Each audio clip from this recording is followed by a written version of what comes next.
इस एपिसोड की शुरुआत वहीं से होती है जहां से पिछला एपिसोड खत्म हुआ था। वो जो सांप वाला डेमन किंग यहाँ पे था ना, उसने जो इमोर्टल फूड था वो ऑफर यहाँ पे कर दिया था। हमारा मेकटा ने भी ले लिया था और जो लड़की यहाँ पे थी वह उसके मुंह में पानी आ रहा था, इसलिए फूड यहाँ पे लेता और लेके सामने से दे देता। कहता इसको यहाँ पे खा लो, लेकिन इसका जो बीच है ना, बीच मेरे को दे देना। वो भी कह दिया थैंक यू मास्टर, और खा लेती है। जैसे खाती है हमारा मेकटा उसका बॉडी को जैसे स्कैन करता है तो मालूम चलता है इसकी बॉडी में काफी ज्यादा चेंजेस यहाँ पे आ रहे हैं। यानी मेरे बुड्ढे ने ठीक बोला था, इस फूड खाने के बाद ना बहुत ज्यादा हाईली चांसेस तुम्हारा फिजिकल बॉडी यहाँ पे चेंज हो जाए। अगर मैं खाता तो शायद हो सकता है कि मैं वाकई में कल्टीवेशन करने के लायक यहाँ पे बच जाता। अब बीच यहाँ पे देती हो, कहती ये लीजिए बीच, मनी मत सोचता ये रहा बीच। तो ये बीच लगाने से क्या सच्ची में पेड़ उग जाएगा? तो जमीन में बीच यहाँ पे लगा देता है। हाँ, तो वो लोग सब डेमन किंग कहते हैं कि यार ये इमॉर्टल ट्री है जो कि इमॉर्टल दुनिया में उगता है। हमारे दुनिया में जो पेड़ यहाँ पे था ना, वो भी ऐसे एरिया में था जहाँ पे स्पीचर ढेर सारी थी। इस एरिया में ये पेड़ में कैसे उग नहीं पाएगा? उगेगा भी हजारों सालों लग जाते हैं उगने में, 10,000 साल रहते हैं फूट निकलने में। 10 सेकंड के अंदर भाई निकल चुका था, क्योंकि भाई हमारा मेकटा फील्ड के अंदर सब कुछ कंट्रोल कर सकता है। इसने कंट्रोल करवा के बड़ा कर दिया था और एक फूड भी निकल चुका था। जो देखता है ये लोग चौक जाए तो कहते हैं मम्मी रे, मतलब इन्होंने लगा भी दिया, पेड़ भी निकल आया, उसके अंदर फूड भी यहाँ पर आ गया। सामने से अपना मेकटा उन सबसे कहता कटेगा भाई, लेकिन तुम लोग बिना मेरे परमिशन के मेरे एरिया में आ गए, बदतमीजी भी की, मुझे नाराज यहाँ पे किया और बदले में बस तुमने एक फूड यहाँ पे दिया। तुमको क्या लगता है एक फूड में अपन मान जाएगा? नहीं। और देव भाई सामने से और क्या कर सकते हो मेरे लिए? जो सुनते ही भाई उन तीनों को रोना धोना आ रहता, घुटने भरा दो, कहते हमसे गलती हो गई, हमको माफ कर दो यार, आपको जो सजा देना सजा हमको दे दो, बस हमको जान से मत मारो। जो सुंदर चैन भी कहता है गुड गुड गुड, जब तुम लोग इतना रिक्वेस्ट यहाँ पे कर ही रहे हो और मैं भी कोई बुरा बंदा तो नहीं ना हूँ, इसलिए भाई तुम्हारे पास दो ऑप्शन है, एक तो भाई मेरे अंडर में आ जाओ, नहीं तो भाई मरो। जो सुंदर ये सामने से सांडू कहता है कि मैं आपके अंडर में आने को यहाँ पे तैयार हूँ। स्नेक और फॉक्स भी कहते हैं या हम भी आपके अंडर में आने को तैयार है। ये भी कहता है गुड, तो मेरे अंडर में आ जाओ और तुम लोग आपसे मुझे अपना मास्टर बुलाओगे, यानी ईश्वर तुम मेरे डिसाइपल यहाँ पे बन चुके हो और तुम सबको छोटा सा गिफ्ट यहाँ पे देना चाहूंगा। जैसे उसने बाव का क्वालिफिकेशन बढ़ा दिया था ना, वैसे इनका भी क्वालिफिकेशन यहाँ पे बढ़ाता है। तो जैसे क्वालिफिकेशन बढ़ता है, हेवनली थंडर का या हेवनली टिवलेशन का कॉन्सेप्ट हर कल्टीवेशन मांगा मैं, यानी पावर बढ़ना या डेवलप बढ़ना। बिजली गिरती है तो बिजली यहाँ पे आने वाली थी, बिजली बड़ी पावरफुल थी। ये तीनों डेमन किंग सोचते शिट भाई गए, ये बिजली इतनी पावरफुल है कि हम लोग संभाल नहीं पाएंगे और हमारी मौत यहाँ पे हो जाएगी। जो सुंदर चैन कहता है ये मेरा एरिया है और मेरे एरिया में बिजली मुझसे पावरफुल यहाँ पे हो नहीं सकती, तो बिजली भी इसके एरिया में यानी फील्ड में जैसे आता है ये कंट्रोल करवा देता है, उनको कोई भी तकलीफ होती नहीं है। बिजली भी गुस्सा करके निकल जाता है कि साले भाई आज छोड़ के देता हूँ, अगली बार नहीं यहाँ पे छोड़ूंगा।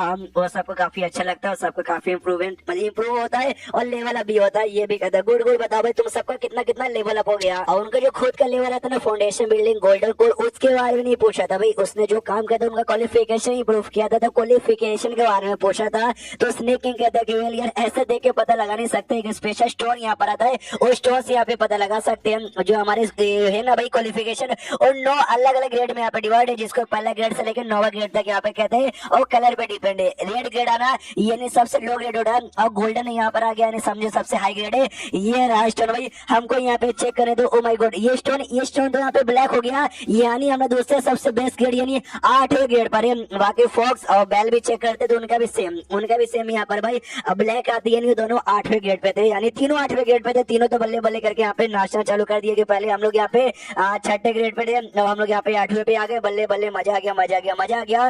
तो सामने से वो भी कहता मैं कहता गुड गुड गुड, मैं चाहे तो भाई तुमको ना 9वें ग्रेड पे पहुंचा सकता था, लेकिन ज्यादा हो जाता, आराम से कल्टीवेशन करो, मेहनत करो, 9वें बहुत जल्दी आ जाएगा। वो लोग भी कहते या मास्टर हम लोग मेहनत यहाँ पे करेंगे। ये जो थी बाव वो सामने से कहते भाई ये सब तो 8वें ग्रेड पे बन गए। जब मैंने टेस्ट किया था ना आखिर मैं यहाँ पे 4थे ग्रेड की थी, तो आई डोंट नो अभी के लिए मेरा ग्रेड कितना होगा। सामने से चेन भी कंफ्यूज था, मैं कहता केवल हाँ मैंने इम्प्रूवमेंट इसका किया था, तो उसके बाद चेक नहीं किया कि भाई कितना होना चाहिए। तो ये लोग जो स्टोन यहाँ पे था ना निकाल के दे देते बाव को, और कहता कोई बात नहीं यहाँ पे चेक कर लो। हम लिख के बोलते भाई आपके जैसे जो टैलेंटेड लड़की है ना आपको तो पक्का 9वां ग्रेड होना चाहिए। तो जैसे स्टोन यहाँ पे लेती है रेड आता, और रेड सबसे लो यहाँ पे था, लेकिन भाई वहीं पे रुकता नहीं है, धीरे धीरे धीरे धीरे अपना कलर यहाँ पे चेंज कर रहा था और फाइनली गोल्डन हो जाता। गोल्डन यानी 9वें ग्रेड पे थी। तो ये लोग भी कहते वाह देखा, बोला था ना हमने कि 9वें ग्रेड पे होगी, लेकिन धीरे धीरे धीरे धीरे जो गोल्डन कलर था ना वापस से डिसअपियर भी हो जाता है। हाँ, तो ये लोग चौंक जाते, कह रहे यार ये सामने से कलर डिसअपियर यहाँ पे कैसे हो गया, और रोने लग जाते कि मास्टर भाई ये तो गड़बड़ की बात है भाई, डिसअपियर हो गया, कहीं मेरा पूरा क्वालिफिकेशन नल्ला तो नहीं हो गया। वो कहता नहीं यार ऐसा नहीं हो सकता। स्नेक किंग सामने से कहता है ऐसा हो सकता है, अब ये एक इमोर्टल यहाँ पे बन चुकी है। जो सुंदर सामने से खुश हो जाती है, कहती वाह वाह वाह मैं एक इमोर्टल यहाँ पे बन गई। सामने से चैन कहते तुम्हें ज्यादा खुश होने की जरूरत नहीं है, बस एक छोटी सी इमोर्टल क्या ना, जो हम नॉर्मल बंदे लोग नॉर्मल कल्टीवेटर है तुम जैसे, उनमें 9 क्वालिफिकेशन होता है, लेकिन उसके ऊपर के भी क्वालिफिकेशन होता है जो कि मोटर लोगों के पास होता है। तो अभी के लिए इसका जो भाव का क्वालिफिकेशन ना 9वें गेट से हल्का से ऊपर के, यानी नाम की बस इमोर्टल यहाँ पे बनी है, ज्यादा खुश मत हो। लेकिन तुम सब ने अगर मुझे फॉलो किया, मैंने जो बोला काम किया ना, इमोर्टल बॉडी के अभी तुम तो कम्प्लीटली मॉडल बन के मॉडल की दुनिया में भी आराम से आके रह सकते हो। मॉडल का जो हाईएस्ट क्वालिफिकेशन है ना वो भी तुमको मिल सकता है। जो सुनते हो तीनों खुश हो रहते, घुटने पे आते कहते या मास्टर अब जो बोलोगे ना हम सामने से वो यहाँ पे करेंगे। स्नेक किंग कहते चलो भाई सारा मामला यहाँ पे सेटल हो चुका है, तो मैं स्पेशली आपके लिए मिस बाव के लिए जंगल में जाके जो ड्रैगन टर्की किंग है ना उसको जाके आपके लिए लाता हूँ। ये लो कंफ्यूज ड्रैगन टर्की किंग ये क्या है, तो ये सामने से फॉक्स बताती है एक टाइप का बीस्ट है जिसके अंदर ना इमोर्टल ब्लड लाइन यहाँ पर है। उसका जो मीट यहाँ पर है बड़ा फायदेमंद बड़ा टेस्ट भी होता है। आप जैसे लोग है ना वही खाना डिजर्व करते हैं। तो सामने से वॉक मुंह में पानी आ जाता है, कहती है मैं जाऊंगी और मैं पकड़ के लाऊंगी यार, मैं अपना पाव भी चेक करूंगा, खाना भी मिल जाएगा। तो ये भी कहता है जाओ, वो निकल जाती है। और वो बीस्ट बेसिकली कोई बहुत खतरनाक बीस्ट नहीं बल्कि मुर्गे जैसे बीस्ट यहाँ पे था, स्पेशल इमोर्टल मुर्गा कह सकते हो। तो ये ले लेती है दो को खुशी के हम भी मास्टर यहाँ पे इंतजार कर रहे होंगे, जल्दी से जानना पड़ेगा, मैनू जानना पड़ेगा। उतने में जो घोष बहुत सेट के लीडर अपने साथ 3 और बंदों को लेकर आ जाता है और दिया ने तो वाओ पे और कहता है वाओ मतलब हमको ये चाहिए थी लड़की। ये लड़की खुद यहाँ पे जा रही है, अटैक करो उसको, घेर लेते हैं और कहते बाप की बच्ची भाई तुम्हारे पास जो मोटा स्वord है ना वो स्वord चुपचाप हमको दे दो, तो हम शायद तुमको यहाँ पे जिंदा ना छोड़े, लेकिन तुम्हारी बॉडी को सही सलामत छोड़ सकते हैं। और सामने से कहती कह रही है तुम सबके सब हरामजादे भाई वापस यहाँ पे लौट आ गए। नहीं भाई तू लीडर है तुझे जानता हूँ, उसके अलावा जो भी बंदे यहाँ पे ना उनका जो पावर है ना भाई ज्यादा हार्ड लग रहा है, उस सबके सब नॉनसेंस वाले लेवल पर है। और शिट भाई मैं खाली गोल्डन कवर पर हूँ, इन तीनों का साथ मैं फाइट यहाँ पे नहीं कर पाऊंगी।